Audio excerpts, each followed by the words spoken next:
تعالی یاد رکھنا اللہ کی پناہ بہت بڑی چیز ہے. اگر اللہ پناہ دینے پر آئے، توجہ، اگر اللہ پناہ دے، اگر اللہ پناہ دے تو اللہ کی پناہ کی شان یہ ہے کہ وہ مکڑی کے جالے سے بھی بڑے سے بڑے طاقتور کی حفاظت کر لیتا ہے.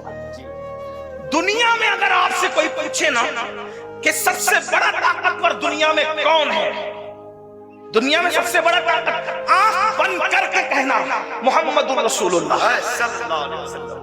آنکھ بند کر کے کہنا. کیوں؟ اس لیے کہ جو اشارے سے چاند ٹکڑے کر دے، اس سے بڑا طاقتور کون ہو سکتا ہے خدا کی مخلوق میں؟ اشارے سے تو میرے بھائی کاغذ بھی نہیں پھٹتا. چیلنج ہے تمہارے جھارکھنڈ کے بڑے سے بڑے پہلوان کو لے آؤ اور بولے اشارے سے کاغذ پھاڑ کے بتا دے. اشارے سے تو اشارہ ہے، ایک انگلی سے تو کاغذ بھی نہیں پھٹتا. کاغذ پھاڑنے کے لیے بھی کم سے کم 2 انگلیاں چاہیے. لیکن اللہ اکبر، یہ کیا طاقت ہے کہ جبل ابو قبیس میں کھڑے ہو کے صرف اشارہ کرتے ہیں اور چاند ٹکڑے کر دیتے ہیں، اشارہ کر کے سورج کو پلٹا دیتے ہیں، اشارہ کر کے درختوں کو اپنے پاس بلا لیتے ہیں. ایسی طاقتور ہستی جب غار میں ہوتی ہے تو خدا اس طاقتور ہستی کو کس سے بچاتا ہے؟ مکڑی کے جالے سے.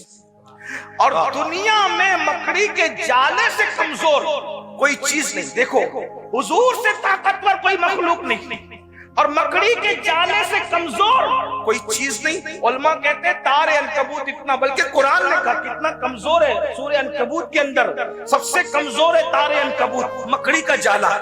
ایک دن کا دودھ پیتا بچہ بھی اگر انگلی ایسے کر دے تو مکڑی کا جالا ٹوٹ جائے، اتنا ہی کمزور ہے. لیکن میرے اللہ کی شان، اتنی طاقتور ہستی کو اتنے کمزور مکڑی کے جالے سے بچا کر بتاتا ہے. ہم بچانا چاہتے تو اس شان سے بچیں. واہ واہ، دیکھو. اور 500 سال تک حکومت کرنے والے کو ایک مچھر سے، اتنے کمزور مچھر سے ناک میں گھسا کے ہلاک کر دیتا ہے. تو کیا بتا رہا ہے؟ اللہ کی طاقت سب سے بڑی ہے، تمہاری نہیں. اس کا پلان سب سے بڑا ہے، تمہارا نہیں. اس کا منصوبہ سب سے بڑا ہے، تمہارا نہیں. اگر بچنا ہے مصیبتوں سے، اللہ کی پناہ لے. وہ بچانا چاہے گا تو مکڑی کے جالے سے بھی بچائے گا، اور اگر ہلاک کرنا چاہے گا تو پھر کسی ترم خان کی ضرورت نہیں پڑے گی، ہلاکو چنگیز خان کی ضرورت نہیں پڑے گی، اللہ فلاں کی ضرورت نہیں پڑے گی. جب وہ تمہیں ذلت سے مارنا چاہے تو صرف وہ مچھر سے بھی تمہیں مار ڈالے، مچھر سے بھی تمہیں. تو اس کی پناہ کی طرف آؤ. اور اس کی پناہ کب ملے گی؟ کچھ بھی کر لو، نعرے لگا لو، بڑی بڑی باتیں کر لو، کانفرنس کر لو، یہ کر لو، وہ کر لو، اسکولیں بنا لو، مدرسے بنا لو، کالجز بنا لو، یہ کر لو، ایسا کر لو، سب کچھ کر لو. جب تک اس کی بارگاہ میں جھکو گے نہیں، سجدہ کرو گے نہیں، نماز پڑھو گے نہیں، اس وقت تک کہ اللہ کی پناہ ملنے والی نہیں. کیونکہ اللہ کے رسول سے فرما دیا گیا جو نماز چھوڑ دے وہ اللہ کی پناہ سے باہر ہو جاتا ہے. پھر ذلت اس کا مقدر، رسوائی اس کا مقدر، ذلیل ہونا اس کا مقدر، مفلس ہونا اس کا مقدر، ستایا جانا اس کا مقدر، پریشان حال ہونا اس کا مقدر.